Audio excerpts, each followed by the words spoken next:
It's becoming increasingly difficult to know whether the music we're listening to is real or AI. And now there are fresh calls for music streaming services to help us out. Ooh, here's Ren. Dust on the wind, boots on the ground. It's got nice guitar and drums, and it sounds like my dad would listen to it. What if I told you guys that song was made completely by AI? Was it? Yeah. AI. Oh, whoa. Oh. Whoa. Yeah, so this is the band you just heard, Velvet Sundown. Their folk rock songs went viral on Spotify recently, amassing more than 1 million streams in just a few weeks. But when people couldn't contact the band members or find literally any info about who they were, people got a little suspicious, naturally. After a lot of chat online, the band eventually posted this to Insta, pretty much confirming the AI rumours. They said they created the fake band to challenge the future of music in the age of AI. Now, it's not the first time something like this has happened. We've already seen AI K-pop stars, and just last week, a new AI band launched in India called Trilok. And as AI programs continue to get better at creating music, more and more people are calling for more and more transparency, and reckon streaming services like Spotify should have to tell us whether the music we're listening to is in fact AI. Do you think that's a good idea? Yeah, probably. I would want to know what artists, if they're AI and stuff, what I'm listening to. I think they should have certain playlists with AI made music, so then you can decide whether you want to listen to it or not. Our Prime Minister, Anthony Albanese, is in China for a 6-day visit to chat with their President Xi Jinping. They spoke about wanting to work together to strengthen trade and economic ties between the two countries. Dialogue needs to be at the centre of our relationship. Another thing they brought up was China's live military exercises in the Tasman Sea. China engaged in exercises just as Australia engages in exercises. Wrexham played their second game down under last night, taking on our very own Sydney FC. Josh has that and more in sport.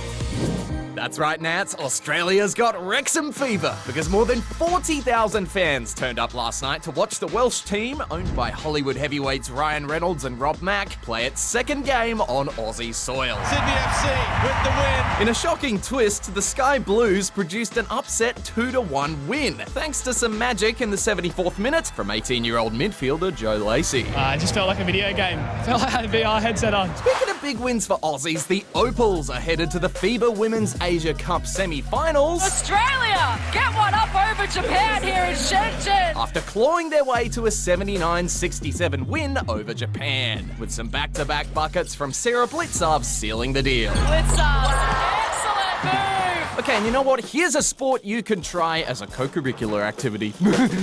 Just kidding. No school anywhere would offer this.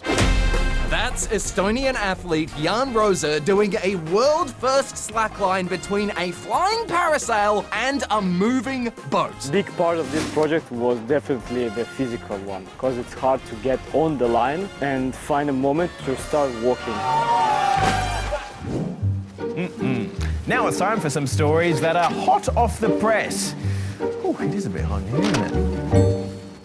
First up, to the very old Sycamore Gap tree in the UK, which was cut down by vandals a couple of years ago, sparking public outrage. Well, now those guys have just been sentenced to 4 years and 3 months in prison, with the judge adding, "The next day you appeared to revel in the coverage of your actions in the media.